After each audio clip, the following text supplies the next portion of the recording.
Very good morning, students. Myself Asri sir. Today we'll discuss about the discovery of atomic nucleus. In our previous class, the atomic structure and chemical bonding part 1, we discussed about the characteristics of electrons, protons, and the structure of atom, which is given by J.J. Thomson, which is the plum pudding model. Okay, so today we'll discuss the discovery of the atomic nucleus. In 1911, Lord Rutherford, who performed a unique experiment on scattering of alpha particles, which is positively charged helium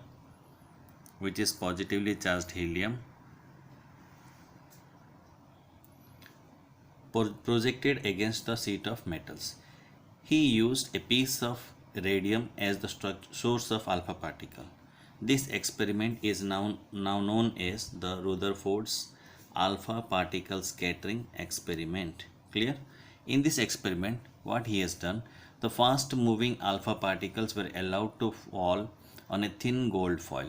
See the structure, it is the thin gold foil and the alpha particles are allowed to fall on it. What happens? Rutherford used the gold foil as he wanted a thin layer as possible, because gold particles or the gold plate or the gold foil, which is the metal, and it can be beaten into thin sheets. So very thin sheet can be made from gold. So Rutherford used this gold foil, which he wanted a thin layer as possible, and gold is the most malleable metal. Understood? Gold is the most malleable metal, what I was telling. The following observations he made. What are the observations? See what happens in the observation. Most of the alpha particles are passed through the foil without any deflection. A small fraction were deflected through a small angle. Only a very few alpha particles, 1 in 12,000, suffered a deflection of 180 degree. Clear? So what are the deflections he got? The alpha particles, some are without any deflection, it is directly passing through the gold foil, and some are little bit deviations are there, and some are deflected at 180 degree with the gold foil. Clear? So from this experiment he concluded that very little space in atom is occupied by matter. So he got the conclusion. First one is very little space in an atom is occupied by matter. Most of the matter is an atom is located at the center, which is the direct deflection is there, 1 in 12,000, which has suffered a deflection of 180 degree. So most of the matter is located at the center. At this center positive charge is concentrated. At the center positive charge is concentrated. So he concluded all these statements. Only such an atom could account for the behavior of alpha particles striking a metal sheet. This line of reasoning led Rutherford to suggest the nuclear model of the atom. So basing on this alpha particle scattering experiment on the gold foil, he concluded few statements. These 4 statements he concluded, and he has given a model, nuclear model of an atom. According to Rutherford, what happens? Most of the matter in an atom is located at the center in a very little space called nucleus. So he has given the model, and most of the matter of the atom, see these are the atoms, it is concentrated at the center, which is called as nucleus. Clear? Which is called as nucleus. Then the volume occupied by the nucleus is very small as compared to total volume of the atom. Second is the nucleus of an atom is associated with all the positive charges at the atom and hence contains all the protons. So as he concluded, most of the all the positive charge is concentrated at the center. So the positively charged particle is the proton, which is present in the nucleus. Hence nucleus contains all the protons. This he concluded. Since the atom is neutral as a whole, An equal number of electrons must surround the nucleus to counterbalance the number of protons in the nucleus. As atom is electrically neutral, so the same number of negative charges also present, which are electrons, must surround the nucleus to balance the nucleus, proton of the nucleus. Then, in order to confer stability of the nuclear model of the atom, electrons were supposed to revolving around the nucleus. So ultimately he concluded that the electrons are moving around the nucleus, which are the negatively charged particle, and nucleus contains the proton, which is positively charged particle. Thus, Rutherford showed that the result of his experiment was consistent with the planetary model, in which heavy nucleus at the center is only about 10 to minus 17, 10 to the power minus 17 cm across, and which takes the role of miniature sun, with the planetary electrons moving in orbits about 10 to the power minus 8 cm across. So he suggested that this is just like the planetary model. As the planets are revolving around the sun, nucleus becomes the sun at the center, and the electrons are moving in a planetary model, okay, around the nucleus. So what is the drawback? So Rutherford given the atomic model and all these things. What is the drawback? An electrically charged particle in motion radiates energy. This is proved earlier, that any charged particle is moving means it radiates energy. Therefore, revolving electron also radiates, should lose energy and fall into the nucleus, leading to total collapse, right? Total collapse of the atom. But this is not happening. Clear? Understood? So as Rutherford has told that electrons are moving, the negatively charged particles are moving around the nucleus, which is positively charged, but according to the previous experiments, it is proved that any charged particle which is moving or in a motion, it radiates energy. So ultimately, as electrons are moving around the nucleus, it radiates energy or it loses energy, and ultimately it should fall into the collapse into the nucleus. This was the discussion. So this is the nucleus and electrons are moving. Gradually what happens when it is moving, losing energy, slowly the orbit becomes smaller, and it should collapse to the nucleus. But this is not happening. So this is the drawback for the Rutherford. Understood? So we know that atoms are quite stable, thus Rutherford model cannot be explained the stability of an atom. Now we'll discuss another model of atom, which is given by Bohr. Prior to discovery of neutron, to remove the difficulty encountered by Rutherford's model, Niels Bohr in 1913 given the postulates about the model of an atom. So to counteract and after getting the drawback of Rutherford's model, Bohr has given some postulates about the model of an atom. In an atom, he told that in an atom, the electrons revolve around the nucleus in a certain circular path called orbits.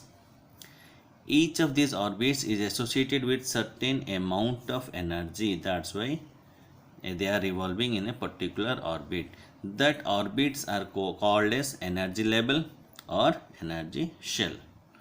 So as long as an electron revolves in a particular orbit, it neither loses nor absorbs any energy. So to overcome this Rutherford's drawback, Bohr has given the model of an atom. Certain postulates he has given that atoms are revolving around the nucleus in certain orbits, and the orbits are associated with certain amount of energy. These orbits are called energy level or energy shell. So as long as the electron is moving in the orbit, it neither loses nor absorbs energy. So when energy is initially supplied to the atom, an electron moves to an orbit of higher energy. Then This electron drops back to the original orbit.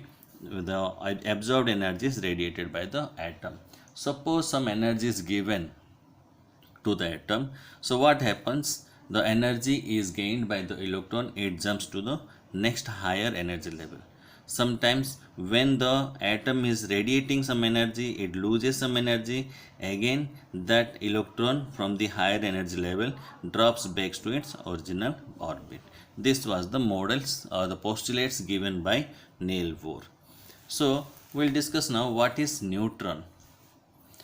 By 1920, it was suggested that uncharged subatomic particles was also present in the atom.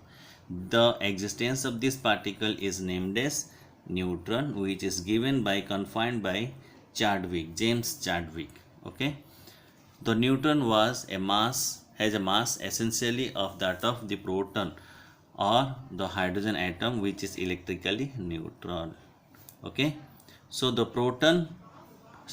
neutron, which is having the same mass as that of proton, which is where proton is having the mass of hydrogen atom and neutron is electrically neutral. So what is neutron? The definition is, it is a subatomic fundamental particle having mass equal to that of a hydrogen atom and carrying zero charge.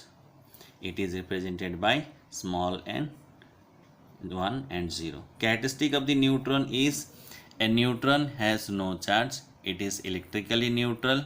The mass of individual neutron is 1.672 into 10 to the power minus 24 gram, which is equal to the mass of proton. Clear? Neutrons do not get deflected under any influence of any electrical or magnetic field. So as it has no charge, there is no deflection. So the present concept of atom is now to be composed of two parts, nuclear and extranuclear region. So what is nucleus? Nucleus contains all protons and neutrons of the atom. They are also known as nucleons. Together they are called as nucleons. Clear? So this is the present concept of atom basing on different models and different scientists like Rutherford's model, Bohr's model and Dalton's atomic theory, and all these discoveries. At last, the present concept of atom says that atom is known to be composed of two parts, the nucleus and the extranuclear region. What is nucleus? Nucleus contains all protons and neutrons of the atom. They are also known as nucleons. So what is extranuclear region? The extranuclear region of an atom consists of electrons revolving around the nucleus in a definite orbit. Understood? These orbits are called cells. These orbits are called cells. They are labeled as K cell, L cell, M cell. So K is the first orbit. The next higher energy level is the L cell. The next higher energy after L is M cell. So these are the orbits where electrons are moving in a particular path. Clear? Now, what is atomic number? So here is a table. Before that I am just showing. It is the table 4.1, which gives a differentiation between protons, neutrons and electrons based on mass in unit, relative charge and location in the atom. So mainly you have to remember the mass and the charges. Clear? Which we discussed earlier individually. Now we will discuss atomic number. The most important part or characteristic property of an element is the number of protons in its nucleus. This number is called atomic number. So the number of protons which is present in the nucleus is named or known as atomic number of the element. So as we know, the number of total negative charges and positive charges are same because atom is electrically neutral. So the charges are same for proton and electron. So the number of protons for an atom is equal to the number of electrons. That we'll see now. So the atomic number of an element is represented by Z. Since neutral atom have same number of electrons and protons, the atomic number represents the number of electrons in the neutral atom of an element. So what the atomic number which we are discussing as the number of protons present in the nucleus of an atom, which is also equal to the number of electrons present in the neutral atom. Further, since the number of protons determines the positive charges of the nucleus, the numerical value of nuclear charge is equal to the atomic number of the element. Clear? So atomic number of an element is equal to number of protons in the nucleus of its atom is equal to the number of positive charges of the nucleus of its atom is equal to the number of electrons in the neutral atom of the element. So students, go through your textbook along this video. Any doubt comes, you can ask me freely. Thank you.